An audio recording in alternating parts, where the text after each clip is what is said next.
Friends, अगर आप अच्छी फ्लुएंसी के साथ इंग्लिश को बोलना चाहते हैं तो अब इस चैप्टर को इग्नोर ना करें। Compound prepositions. Compound prepositions prepositions ही हैं, लेकिन इसमें दो से ज़्यादा वर्ड हो सकते हैं, दो भी हो सकते हैं कंपाउंड प्रीपोजिशंस, आपको समझना है। अब मैं यहाँ पर कुछ एक प्रीपोजिशन की लिस्ट तो मैंने पहले आपको दे दी है, आप उसको जरूर पढ़ें। एक सेकंड, कंपाउंड प्रीपोजिशंस। देखिए, अगर मुझे यहाँ पर ये कहना है कि की ओर से, तो इंग्लिश में यहाँ कहेंगे on behalf of. On behalf of. सारे प्रीपोजिशन जो होते हैं जैसे फॉर, इन, अबाउट, ये सब सिंपल प्रीपोजिशंस हैं। कंपाउंड प्रीपोजिशन में आपके पास देखिए तीन word, on behalf of. On the behalf of written English में होगा, लेकिन अगर आप स्पोकन इंग्लिश में जाना चाहते हैं तो ऑन बिहाफ ऑफ का यूज होगा। अगर मुझे बोलना है कि ऑन बिहाफ ऑफ जी सेल्टा फैमिली, जी सेल्टा परिवार की ओर से हम आपको थैंक यू बोलना चाहेंगे। We would like to thank you on behalf of जी सेल्टा फैमिली, की ओर से। अगर आपको बोलना है कि मेरी ओर से, तो क्या कहेंगे? On my behalf. On my behalf, sorry, मेरी ओर से, ऑन माई बिहाफ। ये वो इनसे सॉरी ऑन माई बिहाफ, मेरे तरफ से जाके आप सॉरी बोल दीजिएगा। अगर मैं यहाँ पर और जाऊँ, अगर मुझे बोलना है की खातिर, के वास्ते, अगर की खातिर और के वास्ते बोल रहे हैं तो इंग्लिश में बोलेंगे फॉर द सेक ऑफ। अगर मुझे बोलना है इस देश की खातिर, for the sake of this country, for the sake of this country, इस देश की खातिर। अगर हम कहें कि मैं अपने जीवन का बलिदान कर सकता हूं, I can sacrifice my life for the sake of this country. ऐसे क्लियर? तो अगर मुझे बोलना है कि भगवान की खातिर, तो क्या कहेंगे? For God sake. For God sake. For God sake का मतलब होता है भगवान की वास्ते। Keep quiet for God sake. Don't make a scene for God sake. भगवान के वास्ते ड्रामा मत करो। तो के वास्ते को क्या कहा? For the sake of. ऐसा क्लियर? ये सारे के सारे कंपाउंड प्रीपोजिशंस होते हैं, इसको जरूर पढ़िएगा। जैसा अगर मैं कहूं के बावजूद, व्हाट द हेल, इसको इंग्लिश में कहते हैं स्पाइट ऑफ। आप इसको डिस्पाइट भी कह सकते हैं, लेकिन डिस्पाइट के साथ ऑफ नहीं लगेगा। अगर आपको कहना है कि कठिन मेहनत के बावजूद भी, तो इंग्लिश में कहेंगे despite hard work. Despite hard work. अपन कभी भी बोल सकते हैं। एक चीज आपको याद रखनी है, you have to keep one thing in mind, the preposition is always followed by gerund, yes, ing form the verb. अगर मुझे बोलना है कि समझाने के बावजूद भी, तो क्या कहेंगे? despite explaining, in spite of explaining him, उसको समझाने के बावजूद भी, उसको बुलाने के बावजूद भी, तो क्या बोलेंगे? in spite of calling him। तो किसी भी preposition के बाद अगर verb लगा रहे हैं तो आपको ing का यूज करना पड़ेगा, के बावजूद। अगर यहाँ पर मुझे बोलना है के बजाय, तो इंग्लिश में होगा इंस्टीड ऑफ।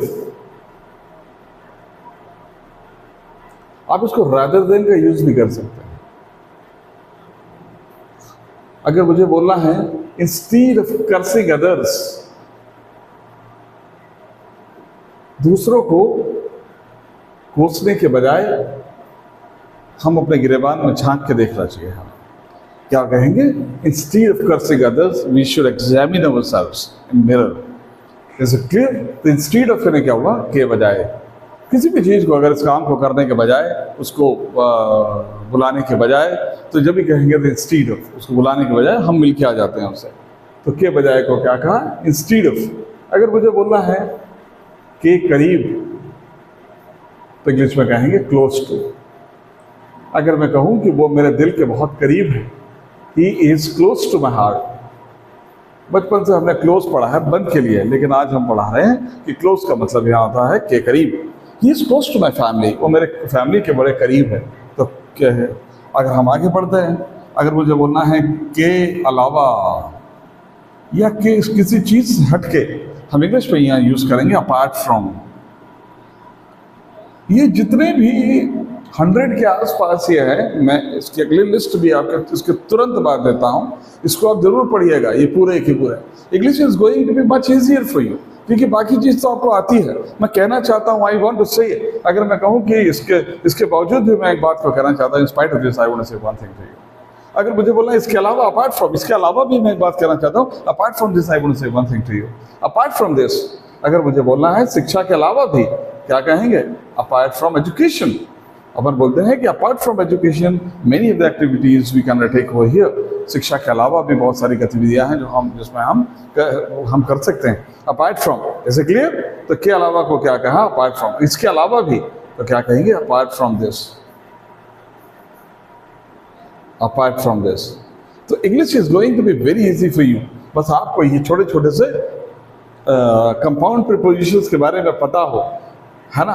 जैसे आपको द की और से को क्या कहेंगे? ऑन बिहाफ ऑफ, की खातिर, फॉर द सेक ऑफ, के बावजूद, इन स्पाइट ऑफ, के बजाय, इंस्टीड ऑफ। अगर मुझे बोलना के करीब, क्लोज टू। अगर यहाँ पर मैं कहूँ से दूर, किसी चीज से दूर करना है तो क्या कहेंगे? Away from. अगर मुझे बोलना है कि बुरी आदतों से दूर हूं मैं, I am away from bad habits. अगर मुझे यहाँ पर यह कहना है कि you can not run away from your responsibilities, आप अपने जिम्मेदारियों से दूर नहीं भाग सकते। तो इस लिस्ट को हम आगे भी बढ़ा रहे हैं, आप हमारे साथ रहें। तो हम अब आगे बढ़ते हैं।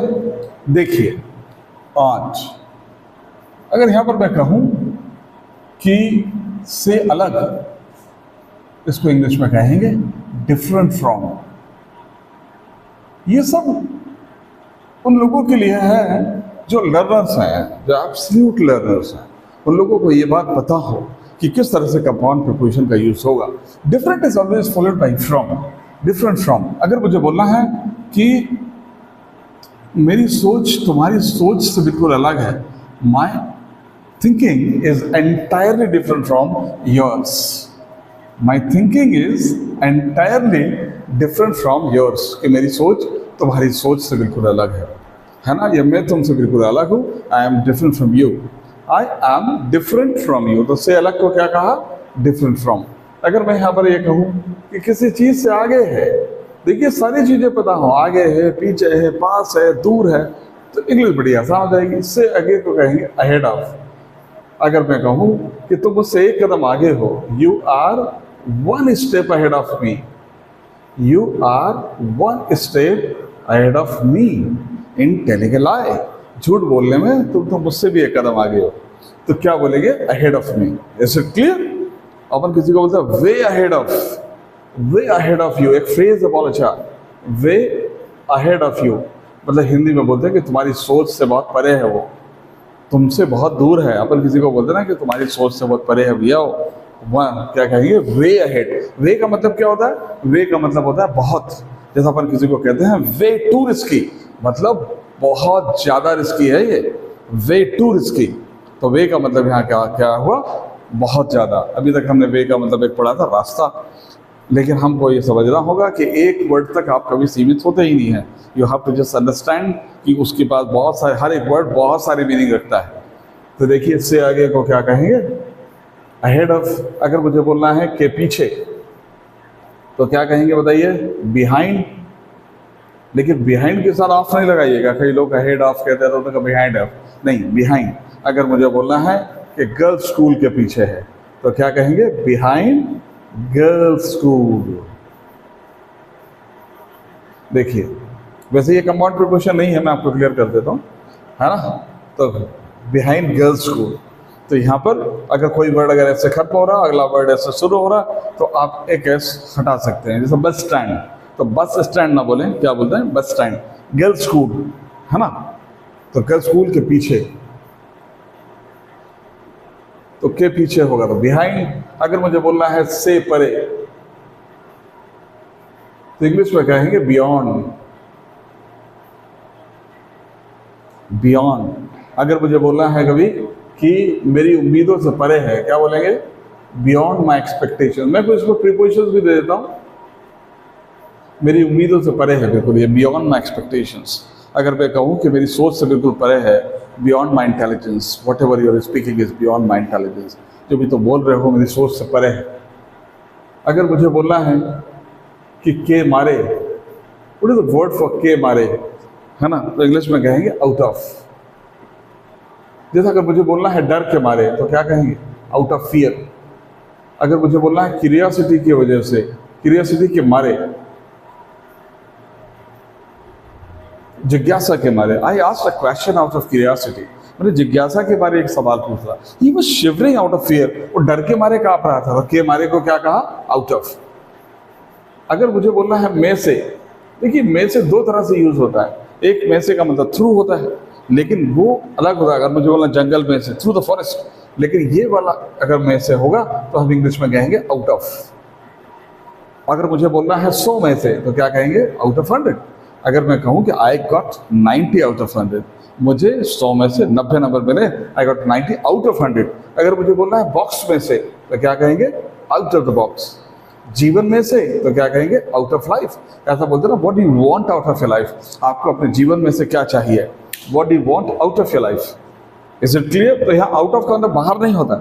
साधारण अर्थों में हम लोग इसको केवल एक ही अर्थों में पढ़ते हैं, के बाहर, और इसको बोलते हैं आउट ऑफ। जैसा मुझे बोलना है खतरे के बाहर है तो क्या कहेंगे, out of danger, out of danger.